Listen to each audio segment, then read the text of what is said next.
In this video, I'll be talking about the RICE scoring model. This is a way for you to grade all the possible things you could be spending time on in your business so you can determine what to focus on.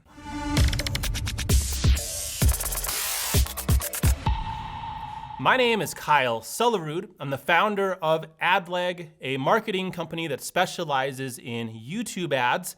And today, I want to share with you the RICE scoring model. This is a tool that I use in my business. It makes it very obvious with data what my team and I should be spending our time on. Because I love being productive and I love backing up my decisions with data, I love the RICE scoring method. RICE is an acronym that stands for Reach, Impact, Confidence, and Effort. I'll explain the formula in this video. Keep in mind that what this method does is it exposes the things that you can do that will give you the most leverage on your time. It also exposes the things that would be the most unleveraged use of your time, things that would require the most effort for the least amount of benefit. So first, I'll define each part of the RICE acronym, and then I'll show you how the formula and the calculation works. Reach represents the number of people that will be affected during a certain period of time. The RICE scoring model was developed at a software company,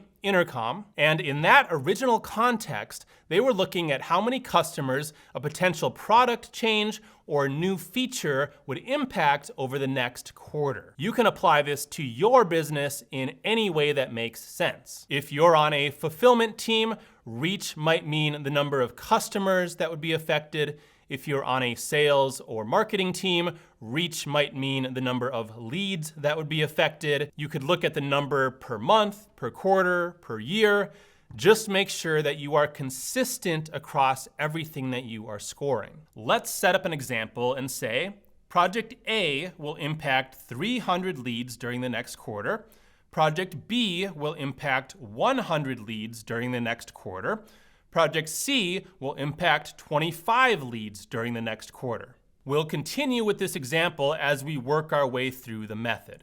I stands for impact. This is a measure of how much each person from your reach metric will be impacted. You score this on a scale from 0 to 3, with 3 being massive impact, 2 is high impact, 1 is medium impact, 0.5 is low impact, and 0.25 is minimal impact. For my example, I'll ask, how much will each potential project increase conversion rate when a lead encounters it? And yes, this is somewhat subjective. You need to make your best estimate here. And it may not be perfect, but it's better than the alternative of just working on whatever it is you feel like at any given moment. And you'll see how this all comes together soon enough.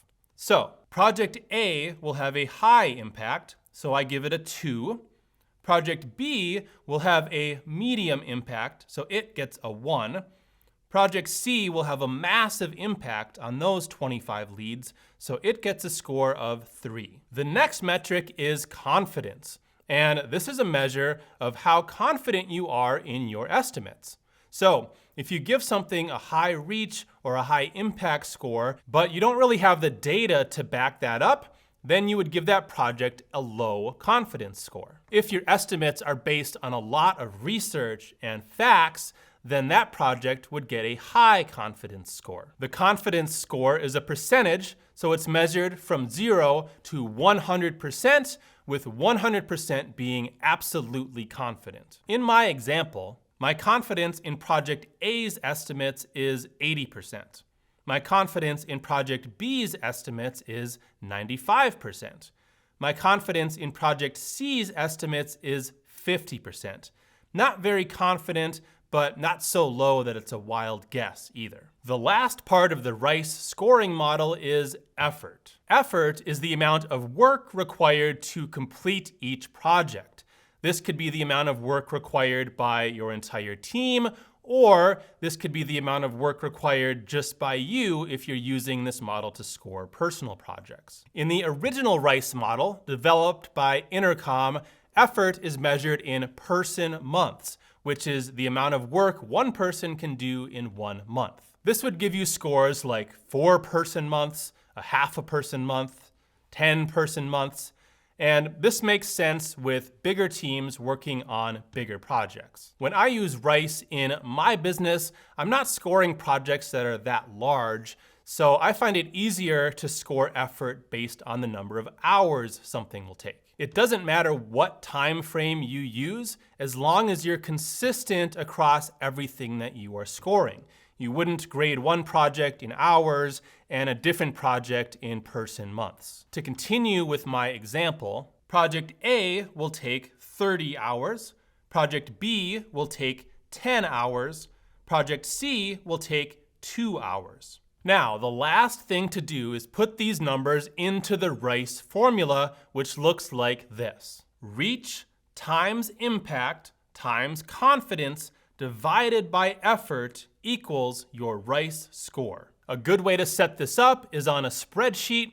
You would just plug this formula into the end of each row. Now I have real evidence backed by data of what I should be spending my time on. You're usually going to be scoring more than 3 possible projects, and you'll often end up with some surprises. In this case, I can see that I should start with project C, because even though it will only impact 25 leads during the next quarter, and even though my confidence in the estimates is low, I am estimating a high impact on those 25 leads and a relatively small amount of effort. So project C is where I should start. Project B has the lowest RICE score. So even though project A will take 3 times as long, I should do project A next. It has a higher RICE score because it will impact more leads and the level of impact will be greater. And that's it. Once you figure out the numbers will tell you what to do. I hope you enjoyed this video, and I hope it helps you apply the RICE framework in your business. Be sure to hit the thumbs up button and subscribe to this channel for more videos from me about business and marketing. And check out my last video about brainstorming.